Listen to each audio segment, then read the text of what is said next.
श्री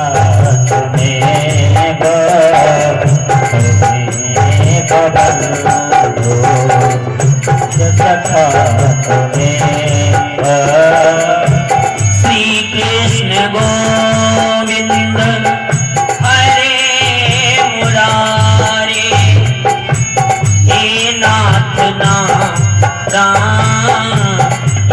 वासुदेवा, जिह्वे पिबस्व मृतं एतदेव गोविंद दामो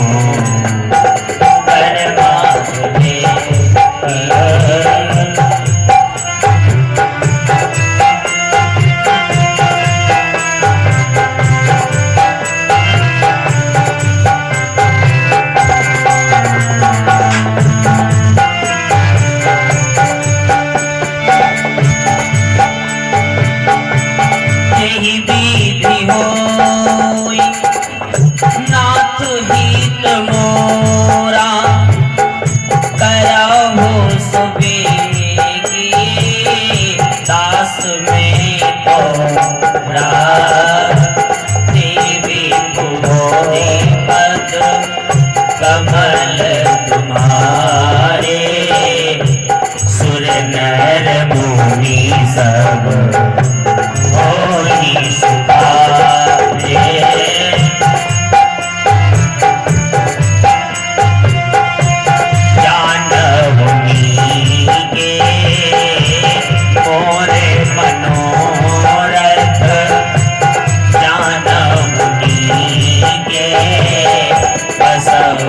सदा पुर सब ही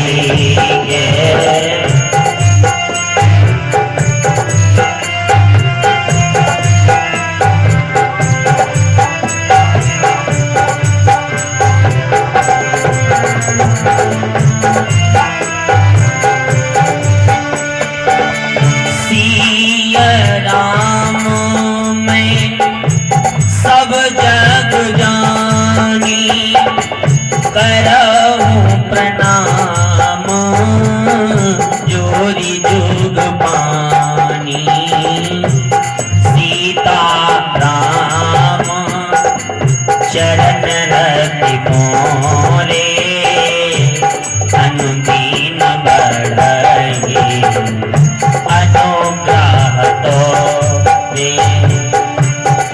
सीता राम राम राम, सीता राम राम राम, सीता राम राम राम, सीता राम राम राम, सीता राम राम राम, सीता राम राम राम, सीता राम राम राम, सीता राम राम राम, राधे श्याम श्याम श्याम, सीता राम राम राम, सीता राम राम राम। वंदौ श्री तुलसी के चरण, जिनकी न्यू जग काज, कलि समुद्र बूढ़त लख्यो, प्रगट्यो सत जहाज। सियावर रामचंद्र भगवान की जय हो, श्री बालकृष्ण लाल की जय हो, मापति महादेव की जय, पवन सुत हनुमान की जय हो, पूज्यपाद गोस्वामी तुलसीदास जी महाराज की जय हो, श्री रामचंद्र भगवान की जय हो। ओम नमः पार्वती पतये हर हर महादेव। अनंत अनंत कोटि ब्रह्मांड नायक अकारण करुणा वरुणालय भगवान श्री राघव जी के चरणों कमलों को सादर प्रणाम है। भूत भावन भगवान शिव जी तथा हनुमान जी महाराज के चरणों में इस दास का दंडवत साष्टांग प्रणाम है। पूज्यपाद गोस्वामी तुलसीदास जी के चरणों में भी मेरा साष्टांग प्रणाम है। जिन माँ ने पिता ने ये शरीर प्रदान किया, ऐसे जन्मदाता अपने माता पिता को मेरा सादर प्रणाम है। जिन गुरु की कृपा से ज्ञान अज्ञान रूपी अंधकार नष्ट हुआ, ज्ञान रूपी प्रकाश हुआ है, ऐसे श्री गुरु महाराज के चरणों में मेरा सादर प्रणाम है। इस कार्यक्रम के मुख्य जमान के रूप में उपस्थित हमारे चाचा परम श्रद्धेय श्री हीरालाल जी राठौर सधर्म पत्नी सहित विराजमान व उनके समस्त परिवार के, उनके पुत्र पौत्र बहू बेटा सभी परिवार के खानदान के पधारे हुए आसपास के समस्त दूर से विवेकशील कर्मशील धर्मशील श्रोता महानुभावों को, हमारी इस बाल गोपाल मंडली और साउंड सर्विस वाले भैया सबको, आप सबको इस व्यासपीठ की तरफ से सादर जय जय सियाराम। एक बार सभी लोग बोलिएगा, बड़े ही प्रेम से, बड़े ही आराम से बोलिएगा, बोले जय श्री राम, जय श्री राम, जय श्री राम, जय श्री राम, बोले जय श्री राम, जय श्री राम। थोड़ा जोर लगा के और बोलो जय श्री राम, जय श्री राम। वाह क्या बात है। आइए कथा प्रारंभ हो, उससे पहले सभी लोग मेरे साथ में भगवान के नाम संकीर्तन को गावेंगे और तदोपरांत फिर प्रभु की पावन चर्चा सुनेगा।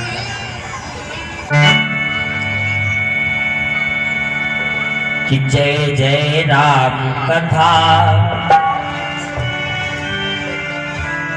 जय हो राम कथा, जय हो राम कथा, जय श्री राम कथा। सभी लोग ताली बजा के गाइए मस्ती के साथ। जय जय राम कथा, इसे श्रवण कर मिट जाती है, इसे श्रवण कर मिट जाती है जन्म जन्म की व्यथा। जय जय राम कथा, जय हो सभी लोग मस्ती के साथ। राम कथा, जय जय राम कथा, जय श्री राम कथा, जय श्री राम।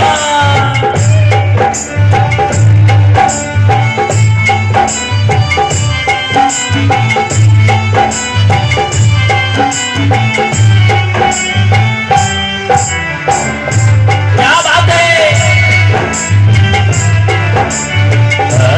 जय जय राम कथा, जय हो राम कथा। सभी लोग बोले मस्ती के साथ झूमते हुए। जय राम कथा, जय श्री राम कथा। राम कथा कल का मत गाई, सुदस सजीवन मोरी सुहाई।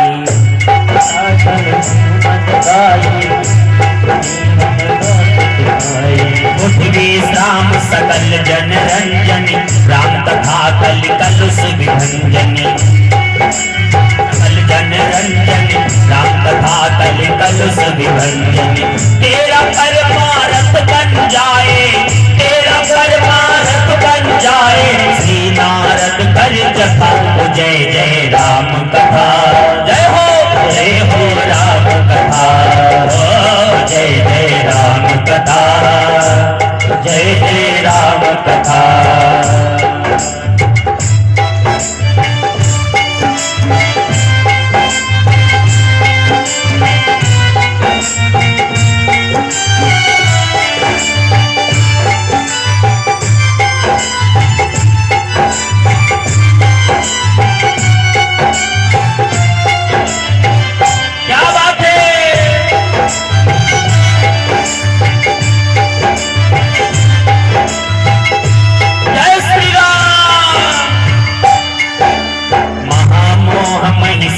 विशाला राम कथा कालिका कराला।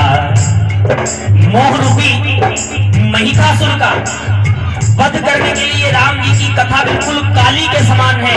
जैसे महिषासुर का वध करने के लिए आज शक्ति जगत जननी माता ने काली रूप लिया था, वैसे ही इस कलिकाल में मोह रूपी महिषासुर का वध करने के लिए राम जी की कथा बिल्कुल काली के समान है। महामोह महिषेष विशाला राम कथा कालिका कराला।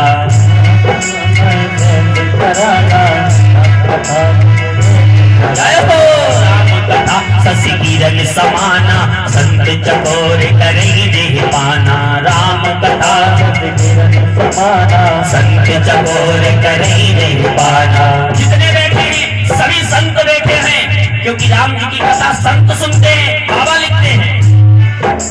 राम कथा शशि किरण समाना संत चकोर करई देह पाना। राम कथा शशि किरण समाना संत चकोर करई देह पाना। पीकर तू भी अमर हो जाए, पीकर तू भी अमर हो जाए। श्री हनुमत कर जता जय जय राम कथा। जय हो राम कथा, जय जय राम कथा, जय जय राम कथा। इसे श्रवण कर मिट जाती है, इसे श्रवण कर मिट जाती है जन्म जन्म की व्यथा।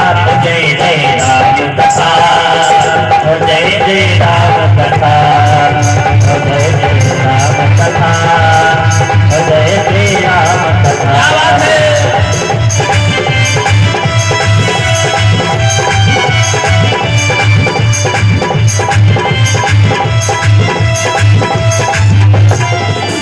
राम कथा कल विदप उठाई सादर सुन गिरिराज कुमारी।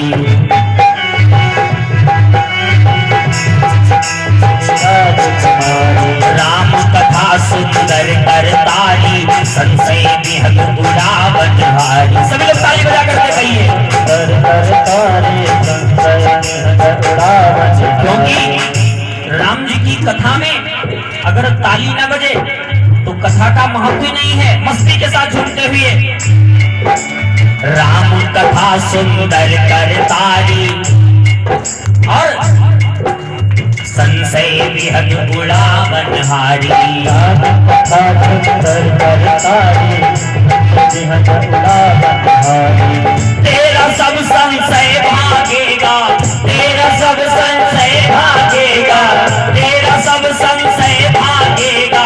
माँ पार्वती कर जथा जय जय राम कथा, जय जय राम कथा, जय जय राम कथा, जय जय राम कथा, जय जय राम कथा, जय हो राम कथा, जय जय राम कथा, जय जय राम कथा, जय जय राम कथा, जय जय राम कथा। बोल राघवेंद्र सरकार की जय। हनुमान जी महाराज की जय हो। व्यास भगवान की जय हो। अपने अपने सुध गुरुदेव भगवान की जय हो। कीर्तन में आधे लोग ताली बजाते हैं और आधे लोग सोचते हम काहे बजाएंगे ताली। कोई पंडित जी हमको खाने के लिए थोड़ी ना देते, मोदी जी कहें तो ताली बजाएंगे क्योंकि वो खाने के लिए देते। पंडित जी कोई खाने के लिए थोड़ी ना देते, हम काहे बजावे ताली। अच्छा, जो ताली न बजाने वाले लोग हैं उनके लिए तो बहुत बढ़िया उपाय बता देता हूँ। तम्बाकू कितने लोग अच्छा खाते हैं बताओ। श्यामल की बुढ़िया कितने लोग खाते तम्बाकू की। अच्छा भाई हम तो नहीं खाते, लेकिन कितने लोग खाते हाथ ऊपर करो। अगर खाते हो तो उठा दो हाथ भाई, शर्म किस बात है। भगवान के दरबार में झूठ मत बोलो, अगर खाते हो तो हाथ ऊपर करो।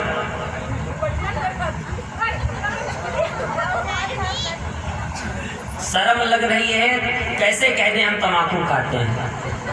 अरे सत्य बोलो, बताओ जो खाता है हाथ ऊपर करो। प्रधान जी आप तम्बाकू खाते नहीं खाते, तो हाथ उठा दो। अब बता, उठा दो उठा दो उठा दो। अब उठाया हाथ। तम्बाकू खाने वालों से जब कीर्तन के लिए ताली बजाने के लिए यहाँ से अनुरोध किया जाए तो तुम ही निकाल लो खुराक मिला के छूना, थोड़ी देर घिपटो, जब कहें ताली बजाओ। चलो मित्र कविता सुने, कवि सम्मेलन आज, और चप्पल की चोरी करो एक पंथ दुई काज। इसी को कहते हैं एक बंद दुई का तमाकू भी फिट। हाँ, पंडित जी जाने ताली बज रही है। एक बार जोर से बोले जय श्री राम, जय श्री राम। दोपहर की बेला में आप सबने यहाँ तक की पावन कथा सुनी है। भगवान श्री राम ने तरह तरह की बाल लीलाएं करी। इधर राम जी तो यहाँ रह रहे हैं अयोध्या में बड़े ही प्रेम के साथ में।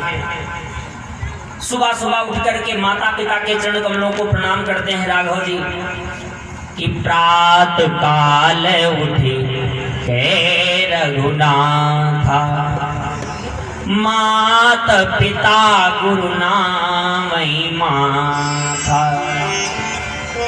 और उसके बाद में आए सुमांगी करही पुर काजा, देखी चरित हर सई मन राजा। राम जी सुबह सुबह उठते हैं, प्रणाम करते हैं माता पिता गुरु को। सारी दिनचर्या से निवृत्त होने के बाद में राघव जी जाकर के अपने पिताजी से कहते हैं हाथ जोड़ करके, पिताजी कहो आज मेरे लिए क्या आज्ञा है, हम क्या करें जा करके। दशरथ जी जो कहते हैं राम जी वही करते हैं। राम जी मृग्या करने के लिए भी जाते हैं। देखिए कुछ लोग ये भी कह देते कि वो दशरथ जी जाते थे शिकार करने के लिए, राजा लोग शिकार करने के लिए जाते थे, और राम जी के लिए भी बाबा ने लिखा है कि राम जी भी मृग्या करने जाते थे। कि जे मृग राम बाण के मारे,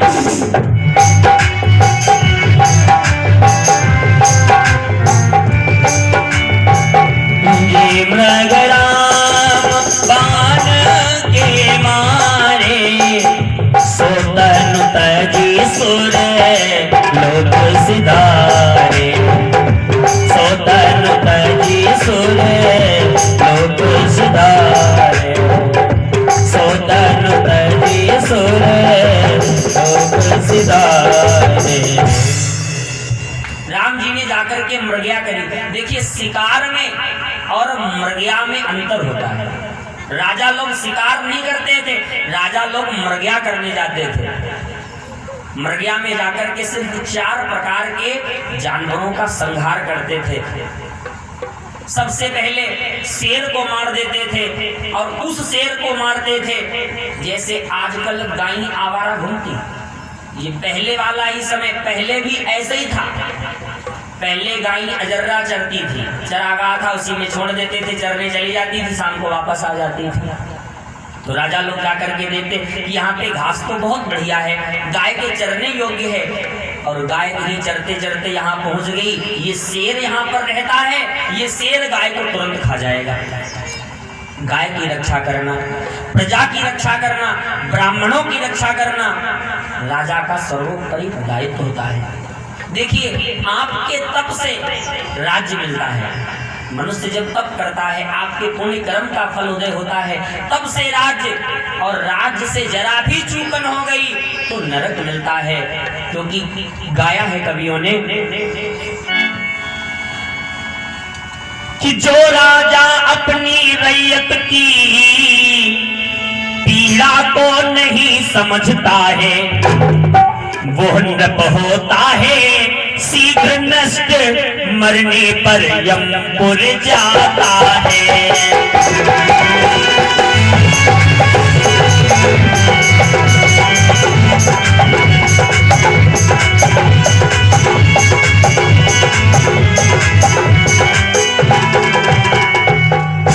इसलिए आपके तप बल से राज्य, और राज्य अगर जरा भी चूगन हो गई, अपनी ही जेब भरने के चक्कर में पड़ गए तो नरक मिलने में देर नहीं लगेगी। तो देखिए राजा लोग 4 प्रकार के जानवरों का वध करते थे। गाय की रक्षा करना, ब्राह्मणों की रक्षा करना, प्रजा की रक्षा करना, ये राजा का दायित्व होता है। तो देखते थे यहाँ पे घास तो अच्छी है, गाय चरने के लिए आएगी, और कहीं ये शेर खा जाएगा तो मुझे पाप लगेगा, तो राजा लोग वहां पर शेर को मार देते थे। दूसरे नंबर पर मृग को मारते थे। किस मृग को मारते थे? जिस मृग के पेट में कस्तूरी होती है, जिस मृग की बहुत ज्यादा आयु हो जाती है, बहुत ज्यादा उम्र, आयु माने उम्र, बहुत ज्यादा उम्र हो जाती है, तो उस मृग में एक बहुत बड़ी बाधा आ जाती है, बहुत बड़ी दिक्कत। कैसी दिक्कत? उस मृग के पैर बीच से लचना बंद कर देते, बीच से टूटना बंद करते, एकदम सीधे रहते। खड़े खड़े सोता है, खड़े खड़े जल पीता, खड़े खड़े चारा खाता, सारा काम खड़े खड़े, और जरा भी अगर कहीं गिर पड़े तो पड़े पड़े वही प्राण छोड़ेगा, उठ नहीं सकता। तो ऐसा मृग भी सोचता है, यहाँ का राजा बोलो कैसा है, अभी तक मेरा उद्धार नहीं किया। मृग को मारते थे। तीसरे नंबर पे एक चीता जानवर, चीता को मारते थे। और चौथे नंबर पे सुअर को मारते थे। ये जो जंगली सुअर है ये किसान को बहुत ज्यादा नुकसान पहुंचाता है, इसीलिए जंगली सुअर को मार देते थे। तो राजा लोग मृग्या करते थे। मृग्या में सिर्फ 4 तरह के जानवरों का वध कर देते थे, और वो भी उनको उनकी कर्म का फल देते थे, सजा देते थे। मानो तो राजा का पूरा अधिकार है सजा देना प्रजा को। आजकल के लोग पहले वाली परंपरा निभा करके कहते हैं कि पहले भी यही होता था, तो हम कर रहे, तो हम क्या गलत कर रहे? राजा लोग शिकार करते थे तो हम भी शिकार करते हैं। याद रहे, राजा लोग शिकार नहीं करते थे, राजा लोग मृग्या करते थे, और तुम जा करके करते हो शिकार। शिकार में पता क्या होता है? शिकार में 4 पैर वाले जानवरों में अगर देखा जाए तो आजकल के मनुष्यों ने सिर्फ चारपाई को बकाया रखा, बाकी जितने जानवर हैं सब चल गए। अपने यहाँ की बात करते, प्रधानी का चुनाव हुआ, जवान इस जनता की ज्यादा खराब है, तो नेता लोग क्या करें, मीट और दारू अजर्रा। तो प्रधानों जी क्या करें, जो उम्मीदवार है उन्होंने कहा चलो शुरू करो। फिर धीरे धीरे कहाँ से इतनी मीट आए, इतने बकरे और इतने मुर्गा कहाँ मिले, तो कुत्ते ही को साफ करना शुरू करा। 4 पैर वाले जानवरों में देखा जाए तो केवल चारपाई रह गई। उड़ने वाले पक्षियों में देखा जाए तो ये नन्हे नन्हे कीट पतंगे रह गए, इनमें मांस ही नहीं तो क्या खाना। बाकी जितने पक्षी सबका स्वाद इंसान ले चुका। जल के जितने जीव हैं जलचर, उनमें देखा जाए तो सिर्फ नाव रह गई, उसमें कोई है ही नहीं, मांस मज्जा क्या खाए। बाकी जितने झिंगुर मंडूर जितने जो कुछ हो सब साफ, कुछ नहीं बकाया रखा। इसलिए किसी कवि ने कहा है कि चौपाओं में चरपैया जल में मारी एक नाव नहीं, और रह गए पतंगे के साथी जिनमें है किंचित मांस नहीं।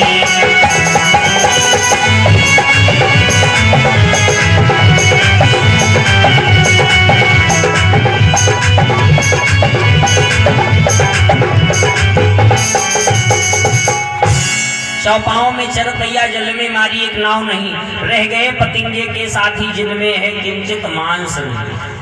तो राम जी भी मृग्या करने जाते हैं, शिकार करने नहीं जाते, कभी ऐसा नहीं सोचना। राम जी ने जिस मृग का जाकर के संहार किया, वो मृग उस देह को छोड़ करके सीधे भगवान के लोक को चला गया। जे मृग राम बाण के बारे, सो तनु तज सुर लोक सिधारे। इधर राम तो अयोध्या में बड़े प्रेम से रह रहे हैं, और जरा देर के लिए अब वन का हाल सुनो। विश्वामित्र जी जो क्षत्रिय थे, विश्वामित्र जी ने एक बार ब्राह्मणों से पूछा, ये बताओ भगवान कैसे मिलेंगे? तो ब्राह्मणों ने कहा भगवान ब्राह्मण बन जाने पर मिल जाते हैं, ब्राह्मण को भगवान मिल जाते हैं। तो विश्वामित्र जी ने कहा तब तो ठीक है, मैं ब्राह्मण बन जाऊंगा। विश्वामित्र जी ने इतनी तपस्या करी, इतनी तपस्या करी कि तप के बल से ब्राह्मणत्व को हासिल कर दिया, और ब्रह्म ऋषि हो गए, क्षत्रिय से ब्राह्मण हो गए। अब ब्राह्मण बन करके, लेकिन भगवान फिर भी नहीं मिले, राजपाट करते रहे।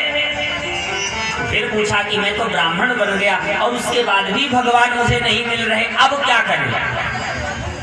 ब्राह्मण बनने के बाद भी भगवान नहीं मिल रहे, अब क्या करें? तो ब्राह्मणों ने कहा घर में बैठने पर भगवान नहीं मिलेंगे, घर परिवार में जब तक बैठे रहोगे इस परिवार में घर में भगवान नहीं मिलने वाले। भगवान तब मिलेंगे जब इस परिवार को छोड़ छाड़ करके सब कुछ यही छोड़ करके जंगल में जाकर के भगवान का भजन करोगे, तब भगवान मिलेंगे। जो माया में पड़ा रहता है मायापति उसे कभी नहीं मिलता है, और जो माया से विरक्त हो जाता है मायापति उसी के साथ में हो जाते हैं। विश्वामित्र जी ने तुरंत राजपाट का त्याग कर दिया और तुरंत विश्वामित्र जी वन में आकर के अपना आश्रम बनाया और आश्रम में विश्वामित्र जी रहने लगे। काफी दिनों तक वही क्रम चलता रहा। विश्वामित्र जी ने एक बार रात्रि में एक स्वप्न देखा, ध्यान से समझिएगा। विश्वामित्र जी सो रहे थे, विश्वामित्र जी ने रात्रि में एक स्वप्न देखा। स्वप्न में शंकर जी आए और शंकर जी ने विश्वामित्र जी से सीधे सीधे कह दिया, क्या कहा कि कौशल में जाओ मांग लाओ राम लक्ष्मण को, पापियों को यज्ञ में पराजय दिला दो तुम। विश्वामित्र जी सो रहे थे, स्वप्न में शंकर जी आए और शंकर जी ने विश्वामित्र जी से कहा, सुनो अब वो समय आ गया है, भगवान का अवतार हो चुका है, अयोध्या के महाराज दशरथ के घर में हुआ है, कौशल प्रदेश को जाओ और राम जी को ले आओ।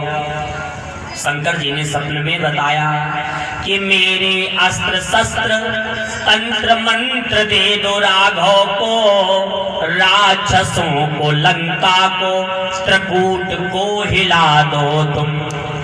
शुभारंभ होगा बस राजनीति का यहीं पे, प्राण बिना पत्थर को भैरव जिला दो तुम। अहिल्या भी बहुत दिन से पत्थर बनी पड़ी है राघव जी के लिए, इसलिए उनको ले आओ, उसका उद्धार कराओ। शंकर जी ने और भी कहा, सुनो शंकर ने स्वप्न में कहा, विश्वामित्र शीघ्र मिथिला में राम और सीता को मिला दो तुम। राम और सीता का मिलन कराओ, ये मेरा आदेश है। सुबह जैसे बिस्तर से विश्वामित्र जी जागे, उन्होंने सोचा ओ अवतार हो गया। मैं सोचता था मेरे घर में प्रभु का अवतार होगा, और मैंने प्रभु को प्राप्त करने के लिए क्षत्रिय की जगह ब्राह्मणत्व हासिल कर लिया, राजगद्दी छोड़ करके वन चला आया, लेकिन भगवान एक राजा के घर में पैदा हो गए। खैर कोई बात नहीं है, मेरे घर में ना सही कम से कम हमारे वंश में। विश्वामित्र जी ने सोचा प्रभु का अवतार हुआ है, बहुत प्रसन्न हुए विश्वामित्र जी, और मन ही मन में विश्वामित्र जी विचार करते हैं। विचार किया और विश्वामित्र जी अपने आश्रम से अयोध्या के लिए चले। तब मुनिवर मन कीन्ह विचारा,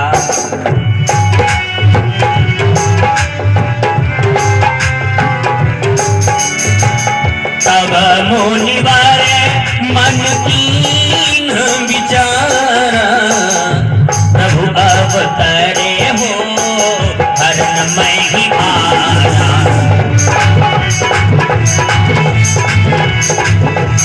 जय हो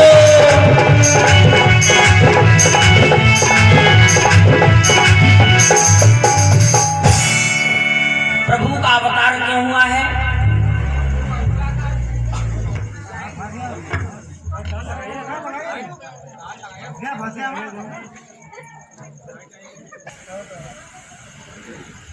बोले भगवत्सल भगवान की जय। विश्वामित्र जी ने विचार किया कि प्रभु का अवतार तो संतों के लिए ब्राह्मणों के लिए ही हुआ है। विप्रधेनु सुर संत हित लीन मनुज अवतार, भगवान का अवतार ब्राह्मणों के लिए विप्रधेनु सुर संत हित लीन मनुज अवतार इसीलिए हुआ है। तो विश्वामित्र जी तुरंत यही विचार करके चल पड़े आश्रम से। चलते चलते देखो संत लोग जब चलते थे तो संत लोग पता कैसे चलते थे? पहले कोई उनके पास हाथी घोड़ा तो होते नहीं थे। संत लोग अपने मन को रथ बना लेते थे और उसी पे बैठ करके यात्रा करते थे। विश्वामित्र जी चले, कैसे चले? बहुत जल्दी अयोध्या पहुंच गए, जबकि काफी दूरी थी, लेकिन बहुत जल्दी अयोध्या पहुंच गए। किस रथ में बैठे? बाबा ने लिखा कि बहुविधि करत मनोरथ जात न लागहि बार।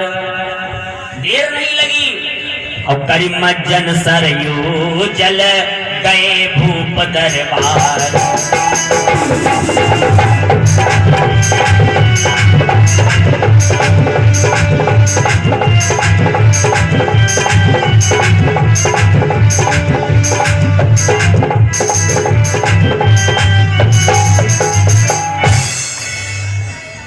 विश्वामित्र जी चलते चलते अयोध्या पहुंचे और अयोध्या में जाकर के विश्वामित्र जी ने सरयू के जल में मज्जन पान की आचमन की स्नान करी और उसके बाद में महाराज दशरथ के दरबार के लिए विश्वामित्र जी चले।